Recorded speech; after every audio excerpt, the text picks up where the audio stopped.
दिया तो अब कोई कुछ नहीं कर सकता दुर्योधन। नहीं नहीं नहीं नहीं मामा। अरे ये जिस गांधार नरेश की नीति से सारा सारा भारतवर्ष कांपता है, इतनी इतनी निर्दयता से उसको मारा इन पांडवों ने।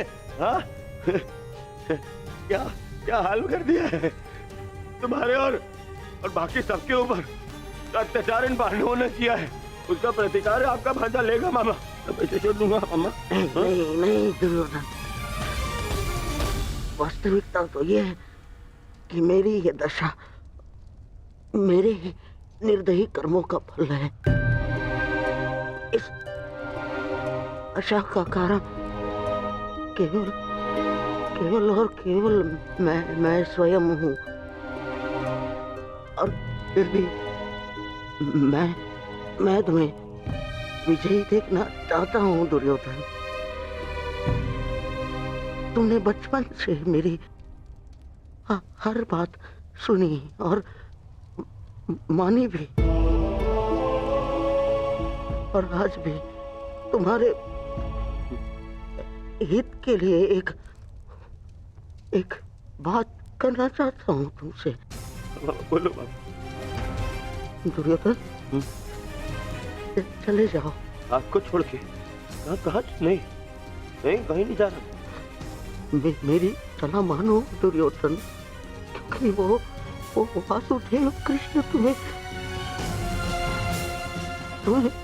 जीवित नहीं छोड़ेगा, और वो विकोदर भीम उसकी प्रतिज्ञा अवश्य पूर्ण करेगा दुर्योधन। मैं नहीं चाहता कि मेरी बहन और जीजाश्री के अंतिम संस्कार के लिए कोई शेष न बचे। परिस्थिति को समझो दुर्योधन। तुम आज कुरुक्षेत्र नहीं जाना। आप मुझे भागने की सलाह दे रहे हैं मामा? ना ना ना, मैं तुम्हें भागने की सलाह नहीं दे रहा हूँ। मैं तुम्हें जाने की सलाह दे रहा हूँ दुर्योधन। यहाँ से जाओगे तो जीवित रहोगे, और यदि जीवित रहोगे तो कल लड़ पाओगे। इस समय तुम मन से टूटे हुए हो दुर्योधन, और यही उस वासुदेव कृष्ण की नीति है कि तुम्हें थकाकर तुम्हें निशस्त कर दे।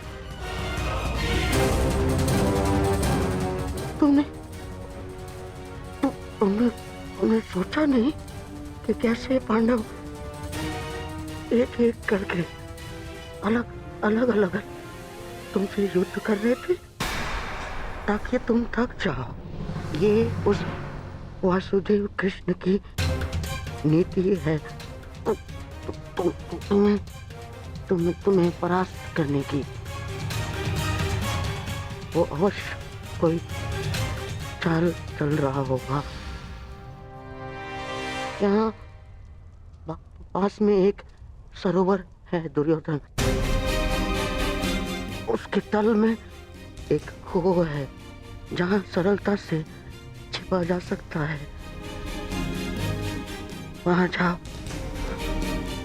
विश्राम करो और अपनी शक्ति पुनः अर्जित करो। मेरी बात मानो। तुम्हें मेरी सौगंध। सरोवर में जाओ, अपने मामा की अंतिम इच्छा का पालन करोगे ना? अपने मामा की अंतिम आज्ञा का पालन? हाँ मामा, मैं आपकी अंतिम इच्छा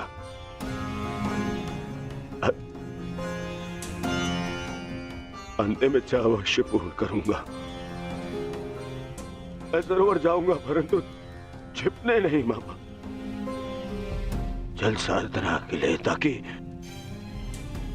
ताकि उन पांडवों से मैं आप पर और बाकी सब पर किए अत्याचार का प्रतिकार ले सकूं। मामा, मैं इस युद्ध को समाप्त अवश्य करूंगा। आपका ये भांजा इस युद्ध को समाप्त करेगा। प्रसन्न रहो।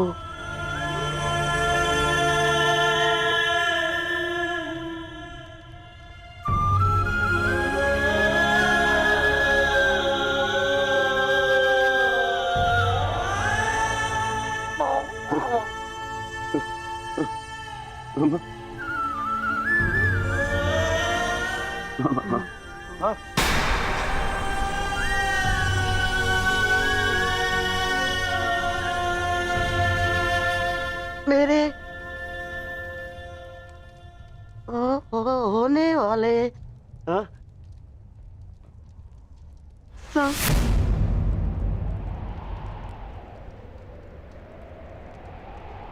सम्राट, मामा, मेरे होने वाले सम्राट पूरा तो बोलो। मामा,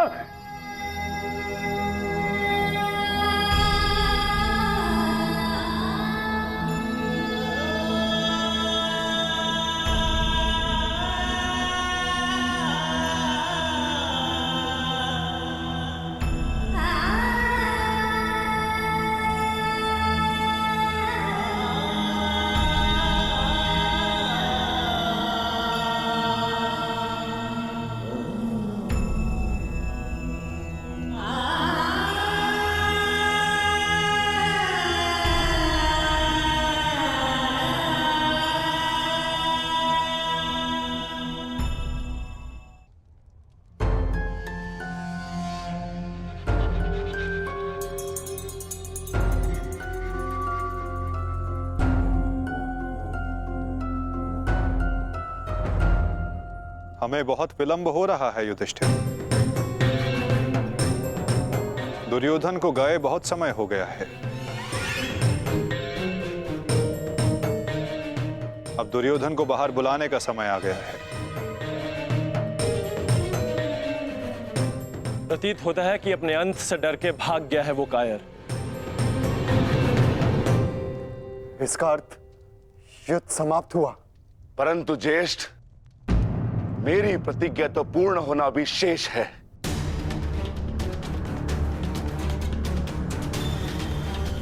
यदि दुर्योधन युद्ध नहीं चाहता तो फिर क्यों युद्ध किया जाए? माता गंधारी का एक पुत्र जीवित रहा तो इसमें समस्या कैसी? समस्या है ज्येष्ठ। माधव ने भी कहा ना कि कांटों के वृक्ष का यदि संपूर्ण नाश ना किया जाए तो फिर से पनप जाता है। उसी भांति यदि अधर्म का संपूर्ण नाश ना किया जाए तो धर्म स्थापना पर संकट होगा।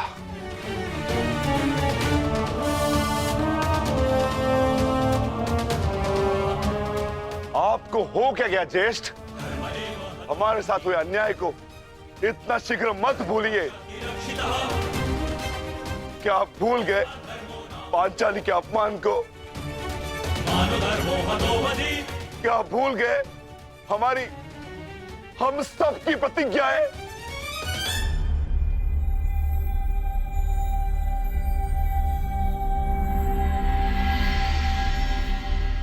सब स्मरण है मुझे अनुज, सब स्मरण है।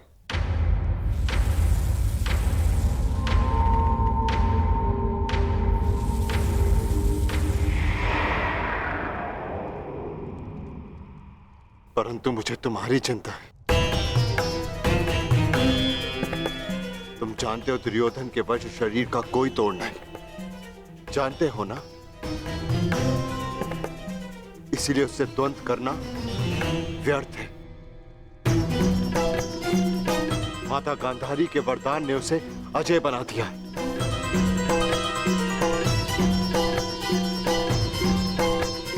यदि तुम्हें कुछ हो गया तो मैं स्वयं को कभी क्षमा नहीं कर पाऊंगा अनुज। जानता हूं ज्येष्ठ, मैं सब कुछ जानता हूं, परंतु मुझे उसकी चिंता नहीं।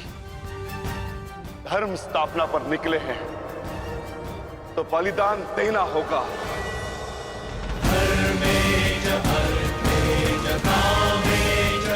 यदि उसके लिए मेरे प्राण क्यों न चले जाए, परंतु मैं प्रयास करना नहीं छोड़ सकता।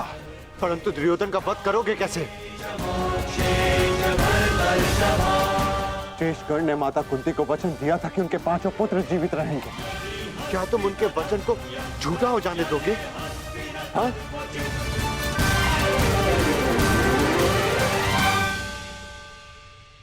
उत्तर दो, उत्तर दो भीम, कैसे परास्त करोगे दुर्योधन को? जोड़ पर से प्रत्येक वस्तु दुर्बल होती है धर्मराज। दुर्योधन की जंघा और उसकी कमर का जोड़ अभी भी मानविक है।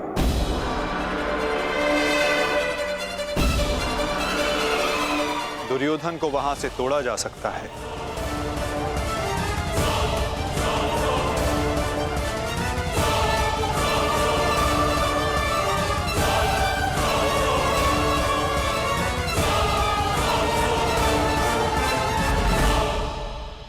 परंतु यह अधर्म होगा माधव। इस समय धर्म की मांग, कदाचित यही अधर्म है धर्मराज। दुर्योधन का अंत धर्म की मांग है।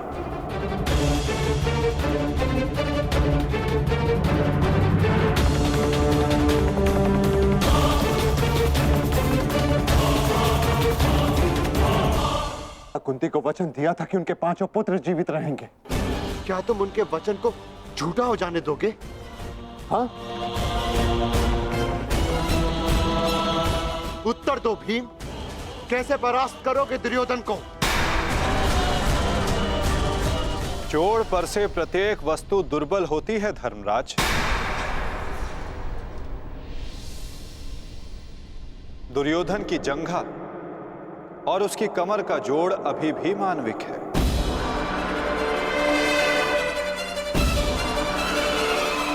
दुर्योधन को वहां से तोड़ा जा सकता है।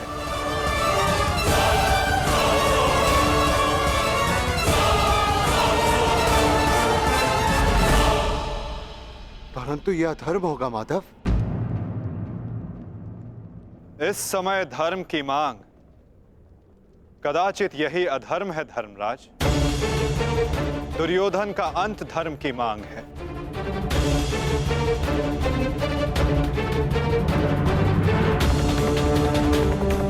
परंतु माधव, युद्ध के लिए दुर्योधन का प्रस्तुत होना भी आवश्यक है।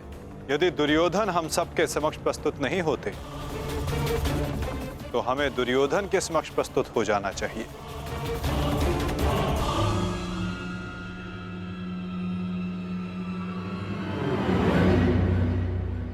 शिविर के भीतर जाने का समय आ गया है।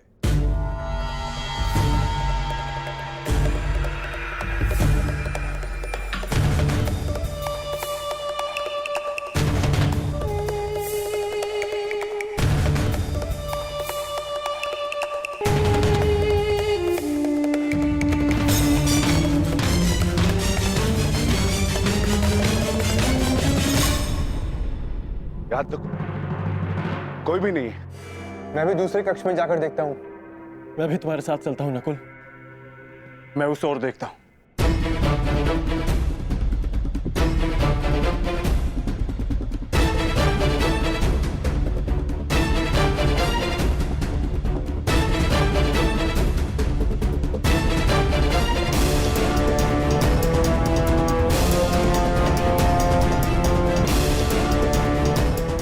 माधव, दुर्योधन कहीं नहीं मिला। अब हम क्या करें? रक्त और पाप अपने चिन्ह छोड़ ही जाते हैं पार्थ। और यदि रक्त एक पापी का हो तो वो कभी नहीं छिपते।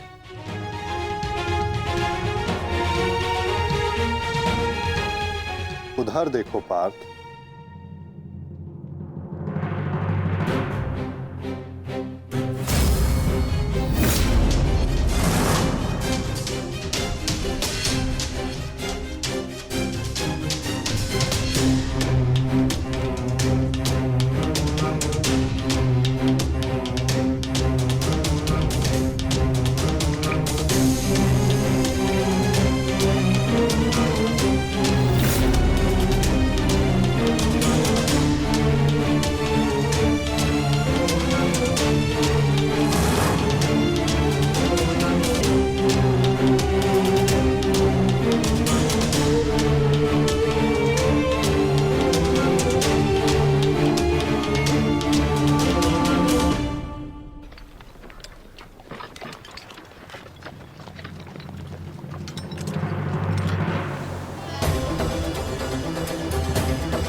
तो दुर्योधन इस सरोवर में छिपा है।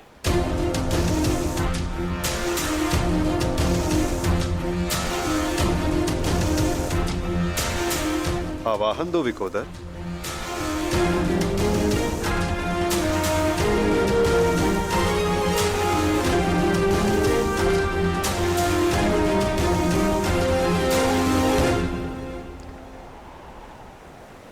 दुर्योधन, मैं जानता हूं तुम यहीं छिपे हो। बाहर निकलो कायर और युद्ध करो मुझसे। सुन रहे हो ना कायर? सामने आओ। क्या इस प्रकार मेरा सामना करोगे? बाहर निकलो और बंद करो मुझसे।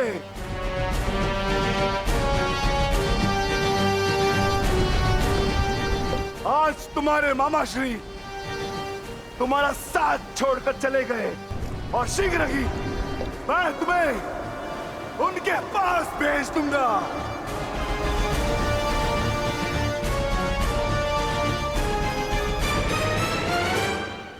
अरे वज्र का शरीर लेकर भी भयभीत हो दुर्योधन। महारथी कर्ण को अपना मित्र कहते हो ना, किंतु आज यदि कर्ण तुम्हें इस दिशा में देख लेते तो उन्हें भान हो जाता कि उनका मित्र एक शूरवीर योद्धा नहीं, बस एक कायर है। और उन्हें लज्जा है कि उस क्षण पर जिस क्षण उन्होंने तुम्हारा साथ देने का निर्णय किया।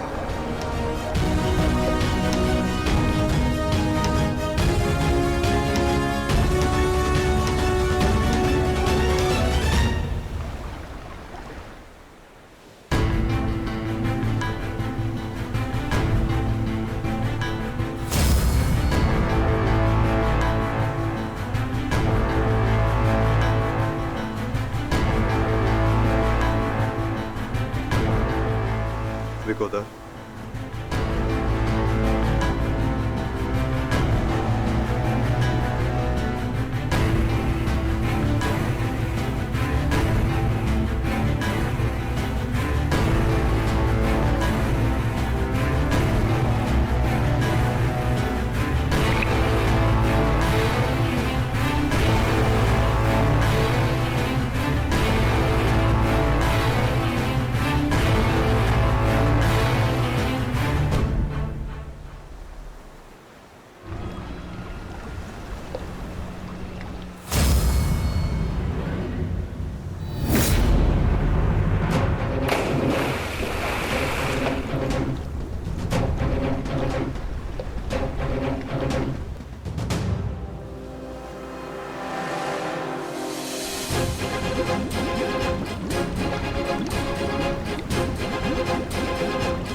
तुम तो अपने मामा से भी बड़े कायर निकले दुर्योधन।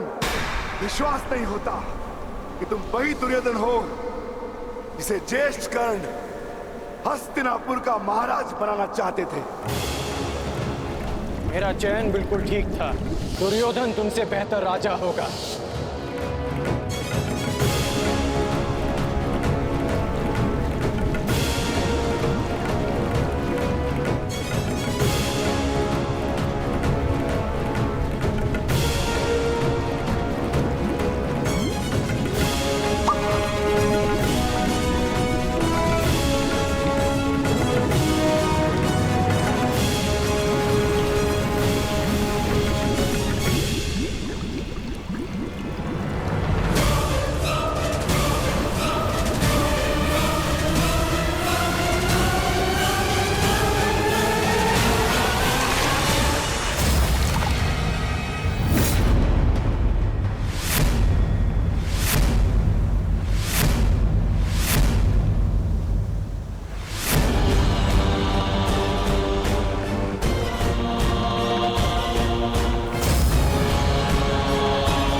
दुर्योधन आओ,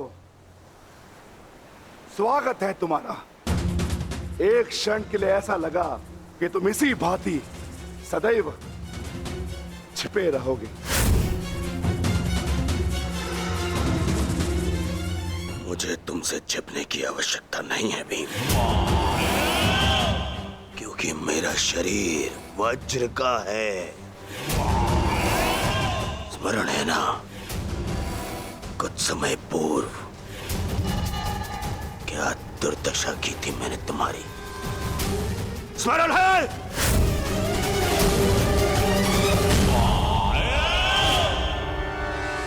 दुर्योधन सत्य कह रहे हैं विकोदर।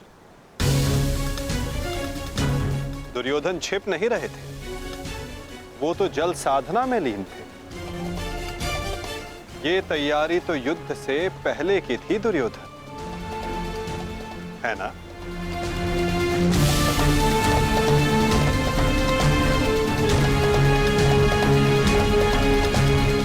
अद्भुत।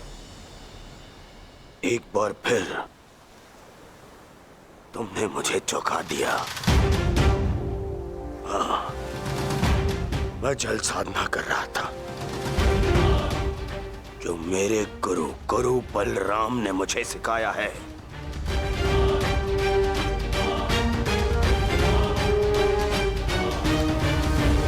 आशा करता हूं कि मुझे विलंब ना हुआ हो। जो चाहे साधना कर लो दुर्योधन, परंतु आज तुम्हें मुझसे कोई नहीं बचा सकता। बड़े निश्चित हो मेरी मृत्यु को लेकर।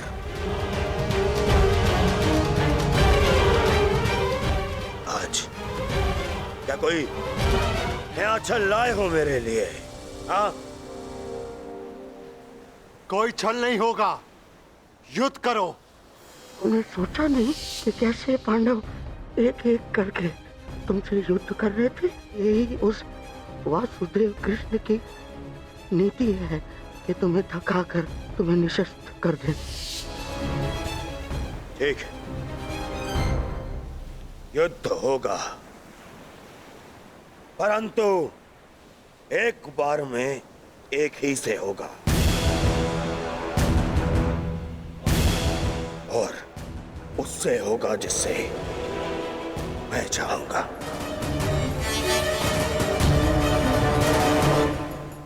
स्वीकार है।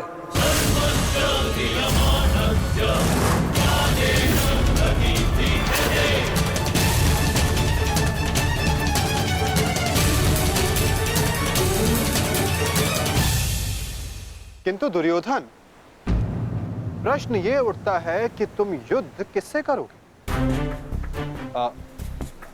नकुल सहदेव से?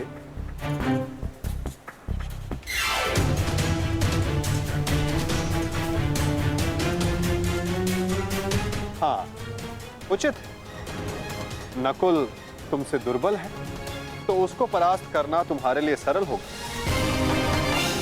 और सहदेव ने तो तुम्हारे मामा श्री का वध करके अपनी प्रतिज्ञा पूर्ण की है ना? किंतु ये चुनाव करने से पूर्व एक बात सदा स्मरण रखना दुर्योधन, कि नकुल सहदेव का एक प्रहार तुम्हारे 100 प्रहारों से अधिक स्मरणीय होगा। और नकुल सहदेव को तुमसे कहीं अधिक सम्मान मिलेगा। हाँ, कदाचित इस द्वंद्व में, इस महाभारत में तुम भले ही विजयी हो जाओ, किंतु सदा के लिए तुम अपना मान, सम्मान और यश खो बैठोगे दुर्योधन।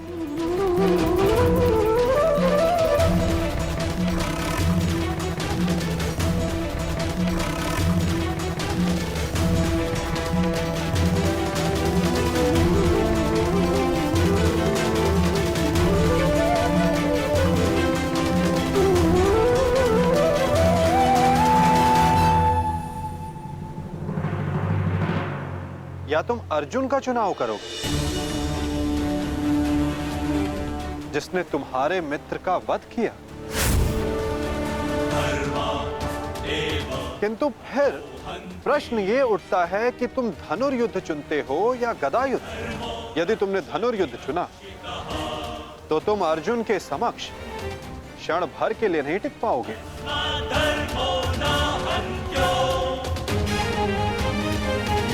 और यदि तुमने गदा युद्ध चुना तो समस्त संसार तुम्हें इस अन्यायपूर्ण चुनाव के लिए सदा धिक्कारता रहेगा।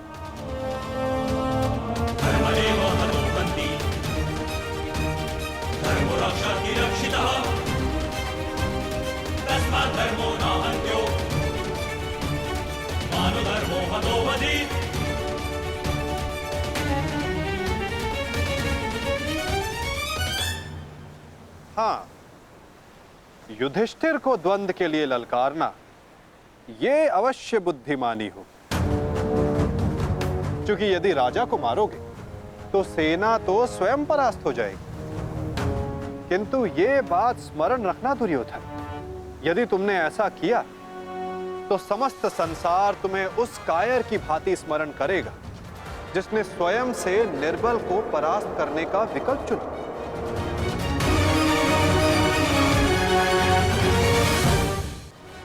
अब चुनाव तुम्हारा है दुर्योधन।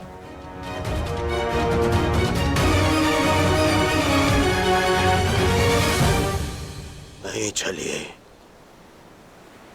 ये फिर तुम्हारा कोई छल है। मेरा चुनाव केवल वो होगा जिसकी मृत्यु मेरे 99 भाइयों के लिए श्रद्धांजलि होगी। परिणाम चाहे जो भी हो, दुर्योधन केवल एक महान योद्धा के रूप में जाना और पहचाना जाएगा।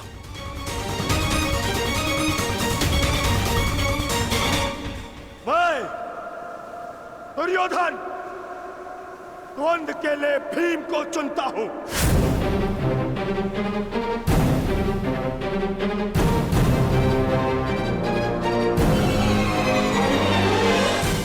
और इसे मारने के पश्चात मैं एक एक करके बाकी चारों भाइयों को मारूंगा। ये मेरा वचन है।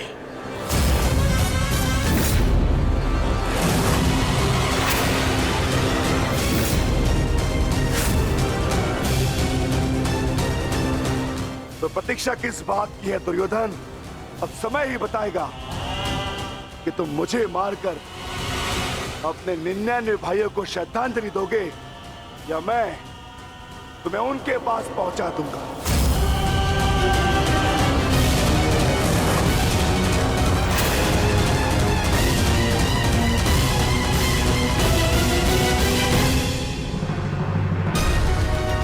हर हर महादेव।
प्रणिपात दाऊ।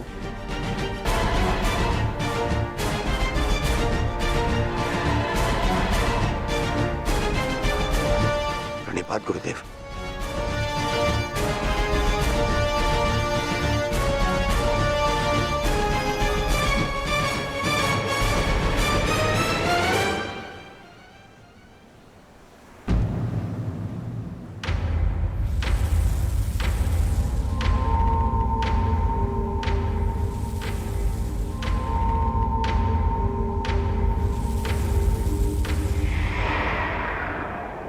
अक्षणी सेना का विनाश हो चुका है कान्हा।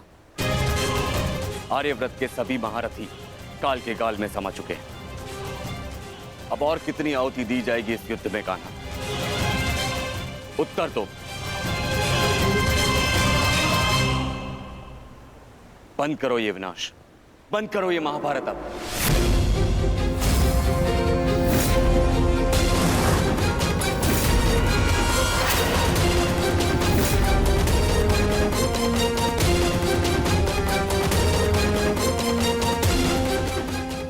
नहीं गुरुदेव,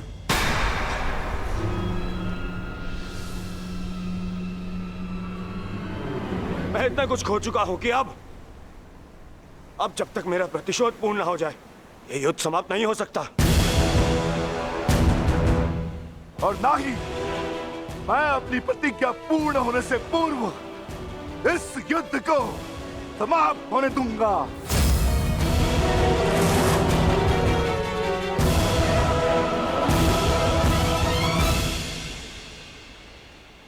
तुमने जो प्रतिज्ञा दुर्योधन के लिए ली है, अब उसका पूर्ण होना असंभव है।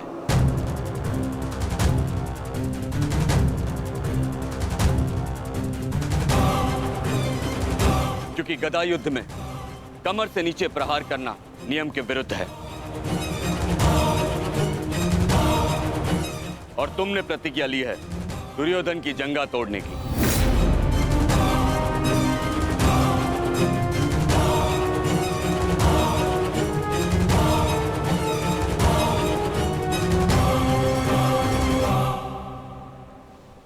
कैसी अनीति दाऊ।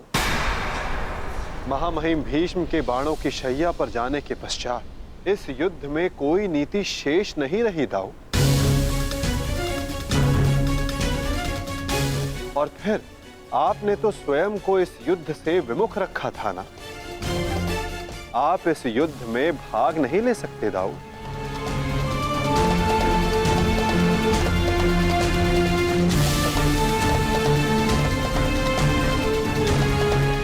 ये युद्ध धर्म स्थापना के लिए है दाऊ। मैं यही तो देखने आया हूं कान्हा कि इस धर्म स्थापना के युद्ध में कोई अधर्म ना हो।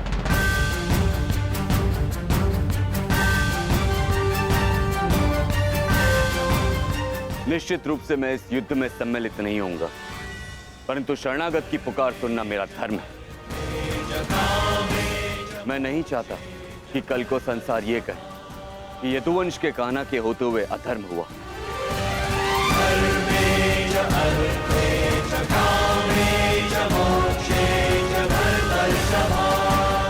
यदि ये दोनों युद्ध करना चाहते हैं तो करें।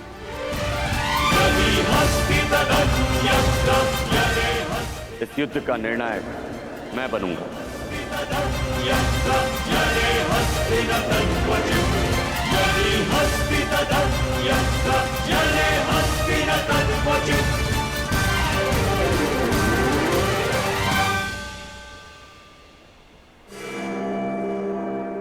और स्मरण रहे, जिसने भी इस युद्ध में नियमों का उल्लंघन करके विजय पाई, उसे मैं स्वयं अपने हल से समाप्त कर दूंगा।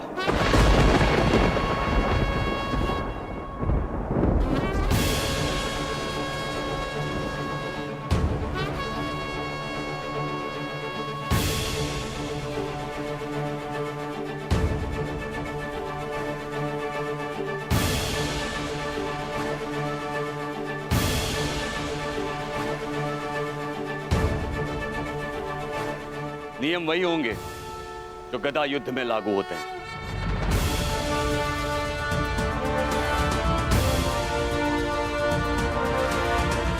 और युद्ध में कोई भी कोई भी योद्धाओं के मध्य नहीं आ सकेगा।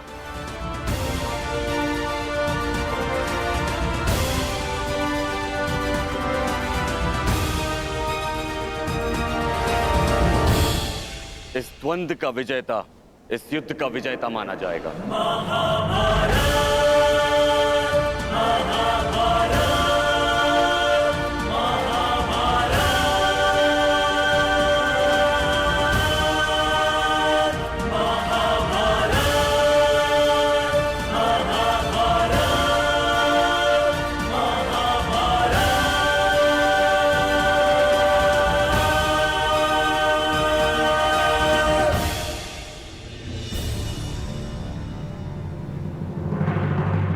अब धर्म स्थापना का भार तुम्हारे कंधों पर है विकोदर।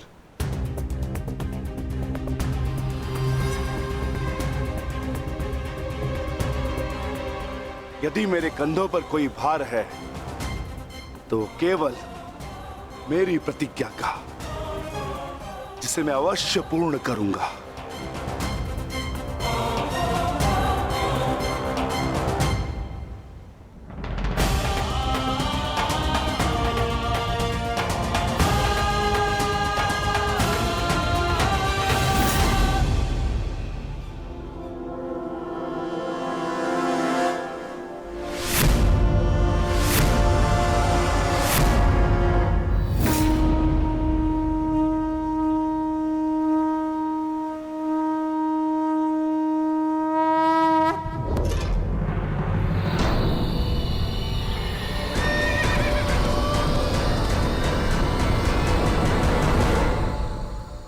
युद्ध प्रारंभ करो।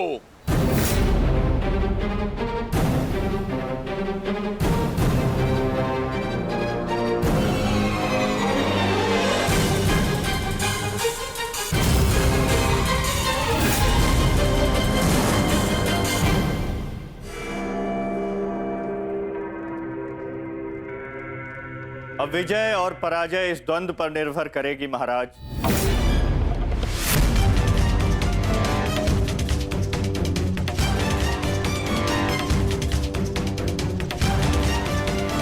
एक ओर प्रतिशोध है तो दूसरी ओर प्रतिज्ञा।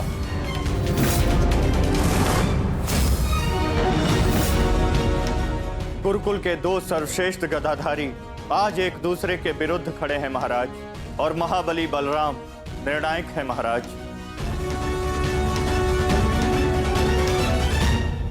मुझे इस बात में कभी भी संदेह नहीं था संजय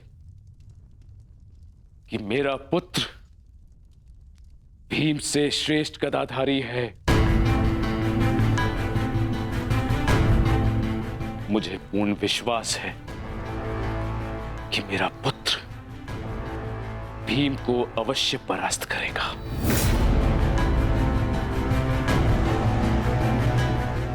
परंतु मुझे चिंता थी तो केवल वासुदेव की, कि कहीं वो किसी प्रकार का छल ना करे। परंतु अब गांधारी के वरदान फलस्वरूप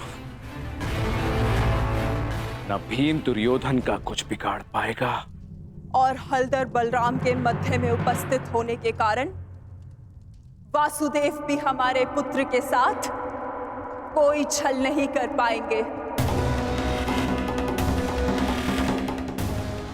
हस्तिनापुर में उत्सव की तैयारी करो।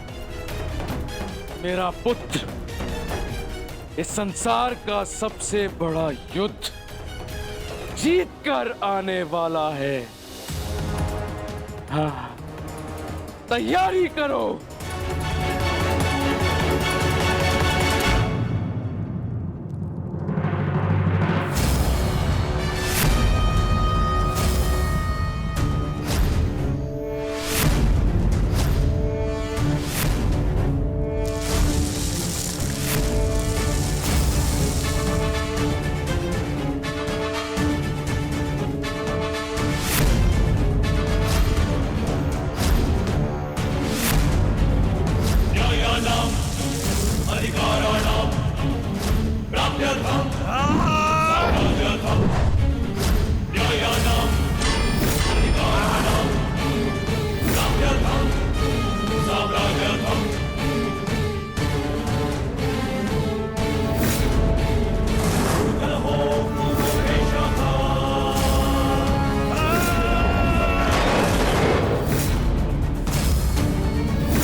साधो मित्र, तुम्हारी विजय निश्चित है।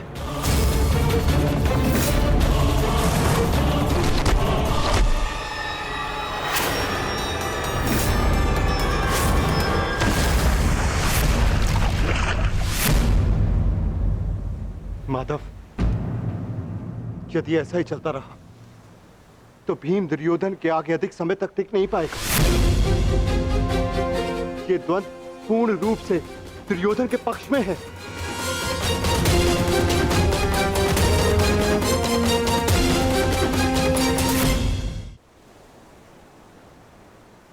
धर्म स्थापना का मार्ग सरल कहां होता है धर्मराज? उसमें अनेकों कांटे होते हैं, अनेकों ठोकरें होती हैं, अनेकों आघात होते हैं। महाबली बलराम अब इस युद्ध के निर्णायक हैं। युद्ध का परिणाम इस द्वंद्व पर निर्भर है।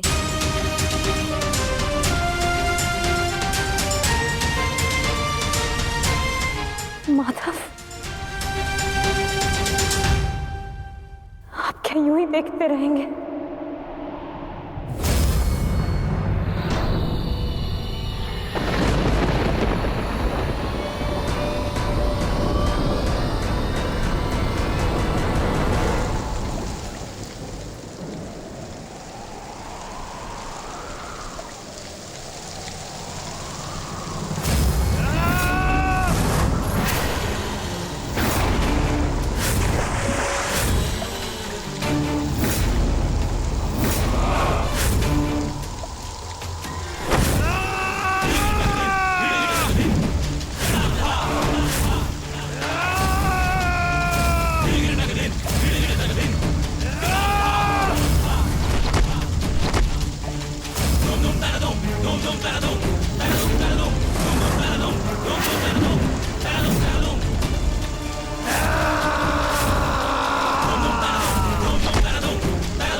पराजय तो तेरी निश्चित है भीम। फिर क्यों पराजय के साथ साथ मृत्यु का भी आह्वान कर रहा है? टेक दे, मेरे समक्ष अपने घुटने टेक दे, अन्यथा आज तेरा जीवन मृत्यु के समक्ष घुटने टेक देगा। जब मेरे ज्येष्ठ कर्ण ने मरते समय अपना धर्म नहीं छोड़ा तो उनका ये अनुज कैसे छोड़ सकता है? अब ये युद्ध हम में से किसी एक के मृत्यु के पश्चात ही समाप्त होगा। नहीं, वो तेरा जश्न नहीं था। कोई संबंध नहीं था तुम्हारे साथ में उसका, क्योंकि कोई अनुज अपने देश की इस तरह मृत्यु नहीं करता, वो भी छल से। वो केवल मेरा था, मेरा मित्र था वो। तुम्हारा उसके साथ में कोई संबंध नहीं था, नहीं था कोई संबंध।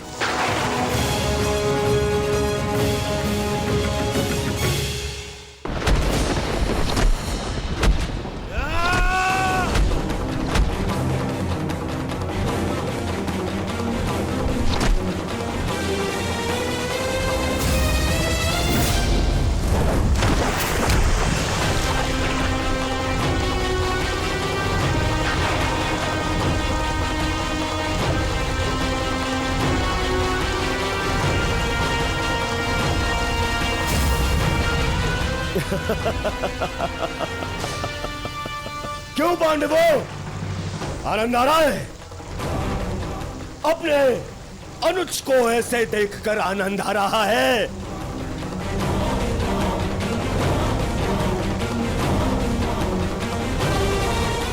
इसी के सहारे इस युद्ध में विजय प्राप्त करने का स्वप्न देखा था ना तुम लोगों ने? ऐसा दिलाएगा ये तुम्हें विजय? हाँ, देखो कैसे निरी लाचार धरती की गोद में धंसा हुआ है ये।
भीम उठिए।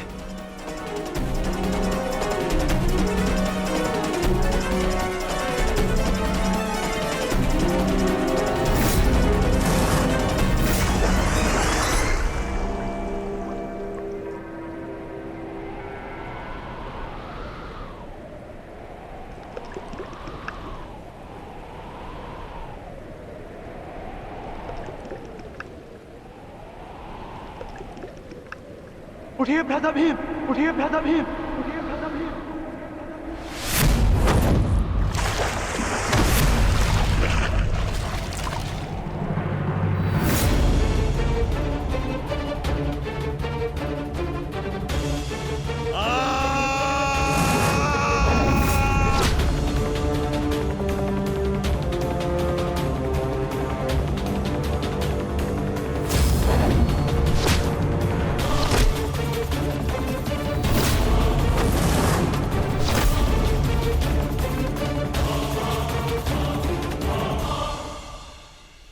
प्रतिज्ञा ली थी ना तुमने कि तुम मेरी जंगा तोड़ेगा। आज मैं प्रतिज्ञा लेता हूं, तुझे मारने के पश्चात, उन पांडवों का वध करने के पश्चात, उस 5 पतियों वाली पांचाली का पूरे कुरुसभा के बीच फिर से वस्त्र धारण करूंगा और अपनी इसी जंगा पर बिठाऊंगा।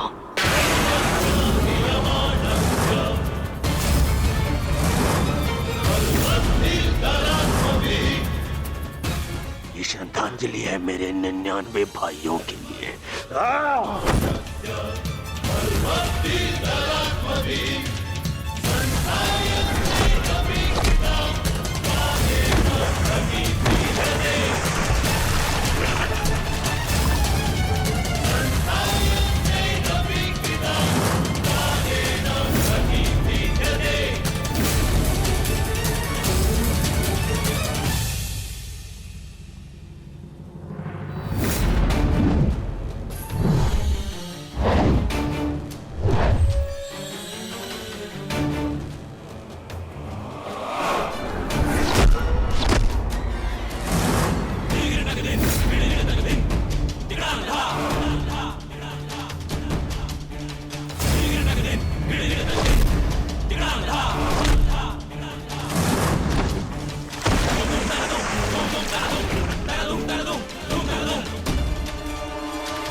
ये हो क्या रहा है?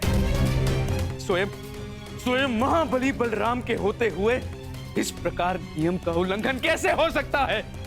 बलराम को कुछ करना होगा। ये छल है बॉस।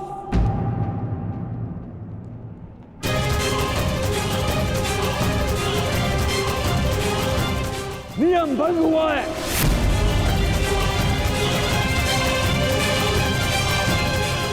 रुक जाइए दाऊ। आपने कहा था कि जो नियम भंग करके विजय प्राप्त करेगा तो आप उसे दंड देंगे, किंतु अभी जय विजय का निर्णय नहीं हुआ है दाऊ। आप भीम को अभी दंडित नहीं कर सकते।